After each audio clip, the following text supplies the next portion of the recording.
లడ్డు వివాదాన్ని రోజుకో మలుపు తిప్పుతూ ఉన్నారు.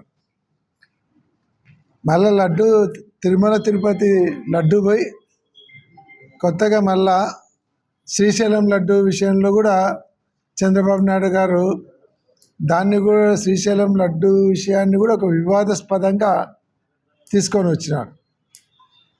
ఈరోజు ఈ లడ్డు వివాదం స్టార్ట్ అయింది ఎక్కడ? 2024 జూన్లో స్టార్ట్ అయింది. 2024 జూన్లో ఎవరు గవర్నమెంట్ ఉంది? చంద్రబాబు నాయుడు ముఖ్యమంత్రిగా ఉంటారు. అప్పటికి మొత్తం టీటీడీ మెంబర్లందరూ కూడా రాజీనామా చేసినారు, చైర్మన్ గారు అందరూ. 2024 జూన్ 12, 21, 25, జూలై 4 ట్యాంకర్లు వస్తే ఆ ట్యాంకర్లు అన్నీ కూడా టీటీడీ ల్యాబ్లో పరీక్షలు చేసినారు. అవి కరెక్ట్గానే ఉన్నాయని దాన్ని లడ్డూలకు వినియోగించుకున్నారు. తర్వాత జూలై 6న 2 ట్యాంకర్లు వచ్చినాయి. జూలై 12న 2 ట్యాంకర్లు వచ్చినాయి. జూలై 6, 12 వచ్చిన ట్యాంకర్లు మాత్రం బాగలేవు అన్నారు. 24 జూలై 6 ఎవరున్నారు ముఖ్యమంత్రిగా? చంద్రబాబు నాయుడే కదా సార్. చంద్రబాబు నాయుడు గారు మీరే ఉన్నారు, మర్చిపోయినారేమో. ఈ మధ్య వయసు ఎక్కువై మతిమరుపు ఎక్కువైనట్టుంది. 24 జూలై 6 2 ట్యాంకర్లు, 12న 2 ట్యాంకర్లు వస్తే అవి బాగలేదు, రిజెక్టెడ్ అన్నారు. అవి తర్వాత తీసుకుపోయి ఏం చేసినారు? ఇంకా అప్పటికి వాళ్ళు తీసుకుపోకుండా ఏదో మేనేజ్ చేయాలని ట్రై చేస్తుంటే మళ్ళీ టీటీడీ ఈ ట్యాంకర్లన్నీ వెనక్కి తీసుకుపోండి మా టీటీడీ బోర్డు నుంచి అని చెప్పడం జరిగింది. అది సిట్ 62వ పేజీలో పెట్టినారు కూడా. సిట్ పెట్టినటువంటి 62వ పేజీలో క్లియర్గా ఉంది. 5th to 8th tankers supplied by AR Dairy Food Private Limited, NDDB called for lab report and asked them to lift the said 4 tankers immediately from TTD marketing godown, and the same was communicated to AR Dairy Food Private Limited. అక్కడి నుంచి తీసుకుపోమని చెప్తే వాళ్ళు తీసుకుపోయి ఏం చేసినారు? కాళహస్తి దగ్గర ఒక crusher దగ్గర పెట్టారు. పెట్టి అదే ట్యాంకర్లను మళ్ళా మీ గవర్నమెంట్ ఉన్నప్పుడే జూలై 25వ తేదీన వెనక్కి పంపించినారు. అదే ట్యాంకర్లను మళ్ళీ మీరు వాడుకోవడం జరిగింది. దానిలో మళ్ళీ వాళ్ళు దొడ్డిదారిని తీసుకొని వచ్చి ఇదే లడ్డులో వాళ్ళు అదే టీటీడీ ల్యాబ్లో టెస్ట్ చేయించి వాళ్ళు మేనేజ్ చేసి మళ్ళీ లడ్డుకు ఉపయోగించినారు. అంటే ఏదైతే రిజెక్ట్ అయిన 4 ట్యాంకర్లు మళ్ళీ మీ గవర్నమెంట్లోనే కదా సేమ్ ట్యాంకర్స్ వచ్చినాయి. వాడు మేనేజ్ చేస్తే మీ ఆఫీసర్లను 4 ట్యాంకర్లు వాడుకున్నారు, లడ్డుకు వాడినారు. అంటే రిజెక్టెడ్ ట్యాంకర్స్ వాడింది మీ గవర్నమెంట్లోనా? జగన్మోహన్ రెడ్డి గారు ముఖ్యమంత్రి ఉన్నప్పుడా? అది కూడా మీరు చెప్పండి. తెలుగుదేశం వాళ్ళందరూ ఓ అని గోల చేస్తున్నారు. ఏదైతే టీటీడీ వాళ్ళు అది లోకేష్ బాబు గారు ఏం చెప్తారు? ట్యాంకర్లు వాడుకోండి, ట్యాంకర్లు వచ్చినదే చెప్తాడు, రిజెక్ట్ చేసినప్పుడు చెప్పరు. 44వ పేజీలో ఏముంది? The adulterated ghee rejected 4 tankers were resupplied to TTD in the supply orders of Vaishnavi dairy private limited and TTD accepted the same. చూడండి, అది 23/1/26లో సబ్మిట్ చేసేటువంటి రిపోర్ట్స్లో సిట్ పెట్టినది, సుప్రీంకోర్టుకు పెట్టిన దాంట్లో ఇన్ని రకాలుగా మీ గవర్నమెంట్లోనే ఇవన్నీ జరిగితే టీటీడీకి వచ్చే నెయ్యి అడల్టెడ్ అనేది వచ్చింది మీ దాంట్లోనే, మీ గవర్నమెంట్లోనే టెస్ట్లో బయటపడింది. మీ గవర్నమెంట్లో టెస్ట్లో బయటపడినాక రిజెక్ట్ చేసినది మీ గవర్నమెంట్లోనే, రిజెక్ట్ చేసిన ట్యాంకర్లు మళ్ళీ వచ్చింది మీ గవర్నమెంట్లోనే. ఎక్కడ దీంట్లో వైఎస్ జగన్మోహన్ రెడ్డి కానీ వైఎస్ఆర్ కాంగ్రెస్ పార్టీ కానీ సంబంధం ఎక్కడుంది? పైగా దాంట్లో ఎటువంటి ఫిష్ ఆయిల్ లేకుంటే పంది కొవ్వు గొడ్డు కొవ్వు కలవలేదని క్లియర్గా సుప్రీంకోర్టు సబ్మిట్ చేసినారు. ఎన్డీడీబీ ఇచ్చింది, మిగతా రిపోర్ట్లు కూడా పెట్టి సిబిఐ వాళ్ళు సుప్రీంకోర్టు సబ్మిట్ చేసినారు. మీరు ఏమి లేకుండా ఒక ముఖ్యమంత్రి స్థాయిలో ఉండి, అది కూడా అఫీషియల్ కాదు, మీ పార్టీ మీటింగ్లో, ఇదేం మీ తెలుగుదేశం పార్టీ వ్యవహారం ఇదేమన్నా? మీ పార్టీ మీటింగ్లో ఈ దీంట్లో పంది కొవ్వు కలిసింది, గొడ్డు కొవ్వు కలిసింది, తర్వాత ఫిష్ ఆయిల్ కలిసిందని మీ గవర్నమెంట్ మీ పార్టీ మీటింగ్లో చెప్పుకోవడానికి ఇదేమన్నా పార్టీ అంతర్గత విషయమా? అక్కడ పెట్టి దాన్ని మీ సోషల్ మీడియాలో దాన్ని బూమ్రాంగ్ చేసినారు. చేసి ఏం చేస్తున్నారు? ఇంకా దాన్ని తప్పని తేలింది. సిట్టు విచారణలో ఎటువంటి జంతువుల కొవ్వులు కలిసలేదని తప్పని తేలితే దానికి అక్కడికన్నా సరే బహిరంగ క్షమాపణ చెప్పుకోవడానికి అహంకారం అడ్డం వస్తే మనసులోనే క్షమాపణ చెప్పుకొని నోరు మూసుకొని ఉండాలి. ఇంకా అది ఏదో ఒక రకంగా ఈనాడును జ్యోతిని అడ్డం పెట్టుకొని ఎల్లో పేపర్లు అడ్డం పెట్టుకొని ఏదో ఒక రకంగా టీటీడీలో లడ్డులో కలిపినారు అంటే ఒక అబద్ధాన్ని 100 సార్లు 100 రకాలుగా చెప్తే అది నిజమైపోతుందని చంద్రబాబు నాయుడు గారి ఆలోచన.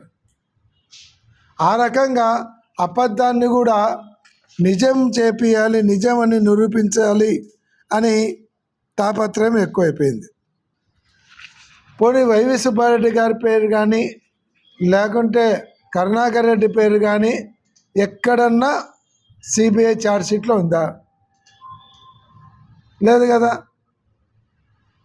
ఏమంటే వాళ్ళు క్షమాపణ చెప్పాలంటారు. ఛార్జ్షీట్లో లేనటువంటి వ్యక్తులు క్షమాపణ చెప్పేది ఏంది? వాళ్ళ దాంట్లో జరగనే లేదంటున్నారు. భోగలే బాబా డైరీకి ఫస్ట్ పర్మిషన్ ఇచ్చింది ఎప్పుడు? 2019 మార్చి. టెక్నికల్ క్వాలిఫికేషన్ పర్మిషన్ ఇచ్చింది 2019 మార్చి. అంటే అప్పుడు చంద్రబాబు నాయుడు గారు గవర్నమెంటే. అప్పుడే 2019 మార్చిలో పర్మిషన్ ఇచ్చి మార్చి 6న 82,000 కేజీల నెయ్యి సరఫరా కూడా మీ హయాంలోనే వాళ్ళకు ఆర్డర్ ఇవ్వడం జరిగింది. అప్పుడు కేజీ 291 రూపాయే. ఈరోజు 321 రూపాయలు ఇస్తే అంత తక్కువ రేటుకి ఎట్టిస్తారు అనేటోళ్ళు మీరు ఇచ్చింది 291 రూపాయకి ఇచ్చినారు. మళ్ళీ ఏప్రిల్ 19న 82,000 కేజీలతో పాటు 12,300 కేజీల నెయ్యి సప్లై కూడా ఆర్డర్ ఇచ్చినారు. మరి దీనికి చంద్రబాబు నాయుడు సమాధానం చెప్పాలన్నా, తర్వాత ముఖ్యమంత్రి అయినటువంటి జగన్మోహన్ రెడ్డి చెప్పాలన్నా? నెయ్యి సప్లై చేసే సామర్థ్యం లేదని కూటమిని ఆరోపణ చేస్తున్న భోలే బాబా కంపెనీకి మీరు ఎట్లా ఆర్డర్లు ఇచ్చినారు? టెక్నికల్ క్వాలిఫికేషన్ 2019లో ఎట్లు ఇచ్చినారు? మీరా ఇచ్చింది? మేమా? 2019లో గవర్నమెంట్ వచ్చిన తర్వాత జగన్మోహన్ రెడ్డి గారు క్వాలిఫికేషన్లన్నీ కూడా స్ట్రిక్ట్ చేసినారు, కఠినతరం చేసినారు అని చెప్పినారు. అంటే అంతకుముందు మీరు లూజు పెట్టినట్టే కదా, కఠినతరం అంటే లిబరల్గా పెట్టినారు. అప్పుడు లిబరల్గా ఉండి ఇష్టానుసారంగా 2014 నుంచి 19 వరకు చేసినట్టుగా ఇష్టానుసారంగా చేసుకునేది. 19లో గవర్నమెంట్ వచ్చిన తర్వాత దానిలను కఠినతరం చేసి సప్లై చేసే వాళ్ళందరినీ వాళ్ళ క్వాలిఫికేషన్లు ఇవన్నీ రీచెక్ చేయడం జరుగుతూ వచ్చింది. మరి ఎక్కడ మీ హయాంలో తప్పు జరిగిందా, జగన్మోహన్ రెడ్డి గారి హయాంలో తప్పు జరిగిందా? 320 రూపాయలకు కేజీ నెయ్యి ఎట్లా దొరుకుతుందని మీరే చెప్తారు. 2013 నుంచి 19 వరకు మీరు కేజీ ఎంతకు తీసుకున్నారు? 273 రూపాయల 95 పైసలు తీసుకున్నారు. 2016లో 332 రూపాయలు కొన్నారు. సెప్టెంబర్ 16లో 364. తర్వాత 2018 జనవరిలో మీరు కొనింది ఎంతకు? 320 రూపాయలకు. జగన్మోహన్ రెడ్డి గారు 320 రూపాయలు 2021లో 321 రూపాయలకు మా ప్రభుత్వం వచ్చిన తర్వాత కొన్నారు. మరి మీరు 279 రూపాయలు కొంటే కరెక్టా? 320 రూపాయలు కొంటే అది మంచి రేటు. 321 రూపాయలు కొంటే అగ్గో కొన్నట్ట. అంటే మతిండి మాట్లాడుతున్నారో లేదా? మీడియా ఎక్కువ మీడియాలు మీ చేతిలో ఉన్నాయని మీ ఇష్టం వచ్చినట్లు మాట్లాడి అబద్ధాన్ని నిజం చేయాలని చేస్తూ ఉన్నారు. ఏదైతే తిరుపతిది ఎటువంటి అవశేషాలు కలవలేదని వచ్చిన తర్వాత చంద్రబాబు నాయుడు గారు మళ్ళీ ఏం చెప్తాడు? శ్రీశైలం లడ్డూలో బాత్రూంలో వాడే కెమికల్స్ కలిపినాడు అంటారు. అది దానికి ఏంది సాక్ష్యం అంటే ఈనాడు పేపర్లు వచ్చిందని. అంటే ఈనాడు పేపర్ భగవద్గీతనా, అది ఖురానా, బైబిలా? చెప్పాలి. అంటే ఈనాడు పేపర్లు ఏది రాస్తే అదే నిజమా? ఒక ముఖ్యమంత్రి స్థాయిలో ఉన్నటువంటి వ్యక్తి ఆంధ్ర రాష్ట్రంలో తిరుమల తర్వాత శ్రీశైలానికి ఒక ప్రత్యేకత ఉంది. మళ్ళీ తిరుపతి లడ్డులో బాత్రూమ్ కెమికల్స్ అంట.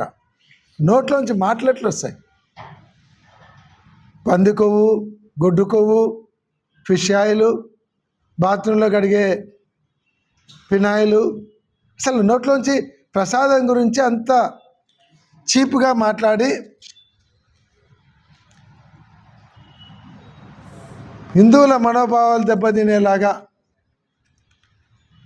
వాళ్ళ మానసిక వేదన చెందేలాగా ఈరోజు మీరు చేస్తున్నారు. అసలు మీరు చేసేటువంటి అభియోగము దానిలో గొడ్డు కొవ్వు, పంది కొవ్వు అని మాట్లాడినారు. ఎంతోమంది పీఠాధిపతులు తినింటారు,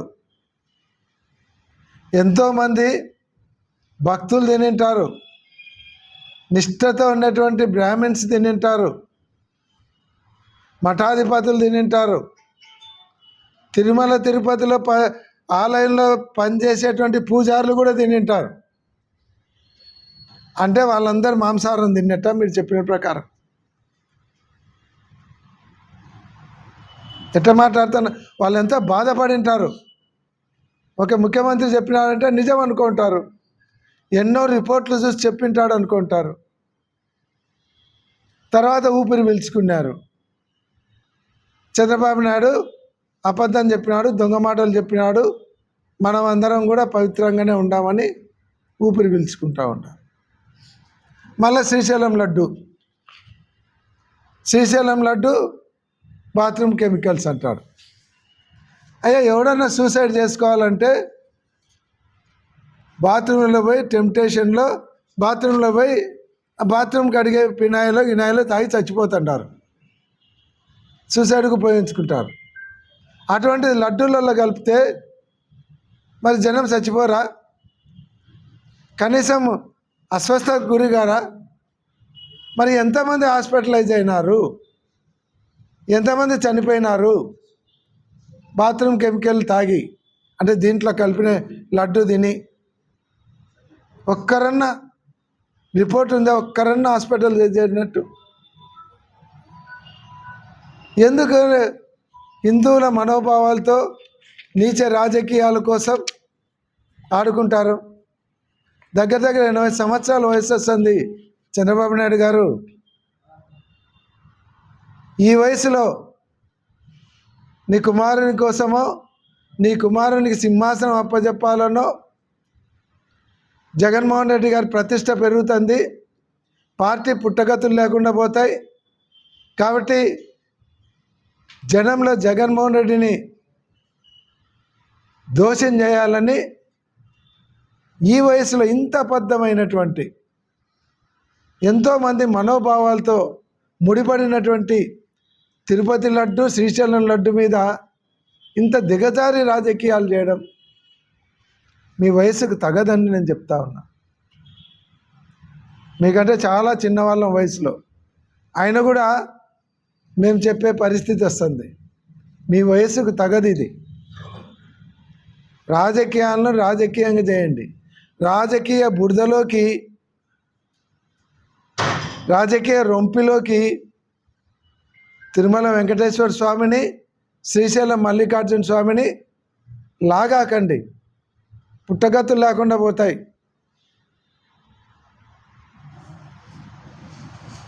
మీరు వచ్చినప్పటి నుంచి ఆలోచించండి ఏం జరుగుతున్నాయి. తిరుమలలో తొక్కిసలాట్లో జనం చచ్చిపోయారు. తిరుమల చరిత్రలో ఎప్పుడన్నా జరిగిందా? 500 సంవత్సరాల పైనైంది తిరుమల వెంకటేశ్వర స్వామి ఆలయము. ఇన్ని ప్రభుత్వాలు వచ్చినాయి, ఎక్కడన్నా ఎప్పుడన్నా జరిగిందా తిరుమలలో తొక్కిసలాట? మీ ప్రభుత్వంలో జరిగింది. సింహాచలంలో ఎప్పుడన్నా తొక్కిసలాట్లో చనిపోయినారా? మీ హయాంలో తొక్కిసలాట్లో చనిపోయి, అంటే దేవాలయాల కాడ తొక్కిసలాట్లో చనిపోతుండే మీ హయామేనా? నిన్నటికి నిన్న శ్రీశైలంలో శివస్వాముల మీద లాఠీ చార్జ్ చేసి వెంటబడి ఏదో నక్సలైట్లను దొంగలను కొట్టినట్టు లాఠీ చార్జ్ చేసి శివస్వాముల మీద ప్రతాపం. ఓ చోటేమో తొక్కిసలాట్లో మనుషులు చంపుతున్నారు, ఓ చోటేమో శివదీక్ష తీసుకున్నటువంటి శివస్వాములను లాఠీలతో కొడుతున్నారు. ఏంది ఇది? ఇంతకుముందేమో గోదావరి పుష్కరాలని మీ ఆర్భాటం కోసం, సినిమా షూటింగ్ల కోసం జనాన్ని చంపుతుంది. మీరా హిందుత్వం గురించి, దేవాలయాల పవిత్రత గురించి, దేవాలయాల ప్రసాదాల పవిత్రత గురించి మాట్లాడేది మీరా? జగన్మోహన్ రెడ్డి గారు, మీరేమో విజయవాడ ఆ రోడ్డు వేసేటప్పుడు ఎన్ని దేవాలయాలు కూల్చినారు? దాదాపుగా 40 దేవాలయాలు కూల్చినారు. తిరుపతిలో కొండకి పోయేటువంటి దీంట్లో ఒక ముస్లింకు అంటే బిర్యానీ హోటల్కు పర్మిషన్ ఇచ్చినారు. టీటీడీ ల్యాండ్ ఇచ్చినారు, బిర్యానీ హోటల్ పెట్టుకోండి, మంచిగా హైదరాబాద్ దమ్ బిర్యానీ. మీరు మాట్లాడతారు. జగన్మోహన్ రెడ్డి గారు ముఖ్యమంత్రి అయిన తర్వాత ఎన్ని దేవాలయాలు కట్టించినారు? అమరావతిలో దేవాలయం కట్టించానా? వెంకటేశ్వర స్వామి దేవాలయం. హైదరాబాద్ జూబ్లీహిల్స్లో వెంకటేశ్వర స్వామి దేవాలయం కట్టించారు.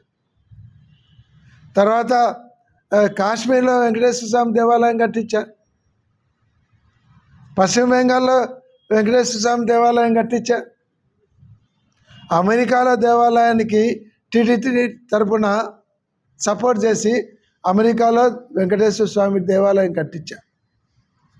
వెంకటేశ్వర స్వామి ప్రాభవాన్ని దేశవ్యాప్తంగా కాకుండా ప్రపంచవ్యాప్తంగా జగన్మోహన్ రెడ్డి గారు తీసుకుపోతే ముఖ్యమంత్రి కంటే ఆయన ప్రతిష్టను ఆయన లడ్డు వివాదం తెచ్చి వెంకటేశ్వర స్వామి ప్రతిష్టను ప్రపంచవ్యాప్తంగా నాశనం చేసినటువంటి చరిత్ర మీదని గుర్తుపెట్టుకోండి. జగన్మోహన్ రెడ్డి గారికి మీకు తేడాది, ఆయన చరిత్రకు మీ చరిత్రకు తేడాది. ఆ విషయాన్ని గుర్తుపెట్టుకోవాలని తెలియజేస్తున్నాం. ఇంకా ఈ లడ్డు వివాదాన్ని రకరకాలుగా చేసి కొంతమంది ఎవరినో కొన్ని డ్రెస్సులు పట్టించుకొని వచ్చి లేని మీకు సంబంధించిన స్వామీజీలను పిలిపించుకొని వచ్చి టెంకాయలు డ్రామా ఆడడము, మళ్ళీ దాని మీద స్టేట్మెంట్లు ఇవ్వడము, మళ్ళీ దాని మీద కొత్త సిట్టు ఎంక్వైరీ చేయింది కూడా, ఇన్వెస్టిగేషన్ చేయింది.